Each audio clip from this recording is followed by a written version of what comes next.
So you talk about that challenge, and the big clubs always know that they have to keep bringing players in. Have you identified any positions where they do need to strengthen, even if it just comes to depth with your squad? I don't think it's even the idea of depth or a position. I think what matters is Liverpool could do with more footballers who are obviously good enough, but who are aged between 21 and 25. There's 3 or 4 really good youth prospects coming through who are under 21. Most of this side is at its peak now. It's aged between 26 and 30, and that's when footballers traditionally peak. And it's fair to say that this Liverpool side, while I think it can still improve, a lot of those footballers are around their peak. With peak, we've got to be careful. It doesn't just work like this. You can taper up towards it, you can taper away from it. But I think it's fair to say that that's the case. But Liverpool have got a bit of a hole.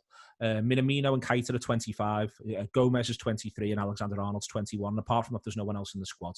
So whilst there's this cultural sort of feel around the places to not just enjoying winning, but expecting winning, it's important, I think, that the next set of leaders, the next set of 21 to 25-year-olds who become 26 to 30-year-olds join this club as soon as possible, to be honest with you.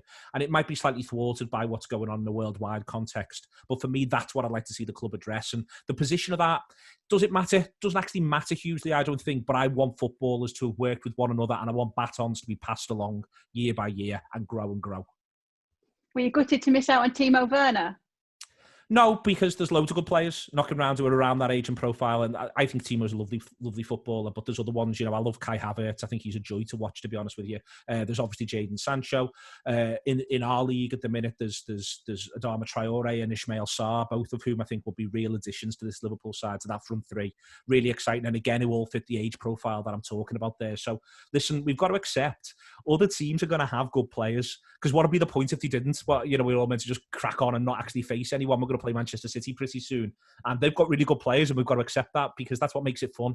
I think the pandemic, to me, I really missed elite sport, and part of why I've got to watch what could be the greatest Liverpool team ever is because they had to beat a brilliant Manchester City team. Part of why Liverpool are going to break 100 points is because they felt they had to, because they thought Manchester City were that good. And I think what the pandemic should remind us is we're meant to enjoy this. We're meant to enjoy watching these brilliant footballers. We're meant to enjoy watching brilliant sports stars, full stop. And in order for them to be genuinely brilliant, they need to play against other brilliant ones. So I hope Timo does perfectly well at Chelsea. Obviously, I don't want him to win as much as a Tom Bowler, but I want him to be part of pushing our lads as much as humanly possible, so that we win everything, but we get to say afterwards, my God, weren't we great? Didn't we have to prove our greatness over and over again? And we won't win everything, but we've got to enjoy this, because if we can take anything from the cessation of so many aspects of our cultural lives, it's that life is for living and for enjoying. And there was a period of time there where everything froze, and the idea of enjoyment, if we're honest about it, froze. So yeah, Chelsea will get to have good players, Man City will have good players, even Manchester United will have good players. The point is that we enjoy ours, we enjoy watching theirs, and we enjoy beating theirs. Thanks so much for watching ESPN on YouTube, and for more sports highlights and analysis, be sure to download the ESPN app, and for premium content and live streaming, subscribe to ESPN Plus.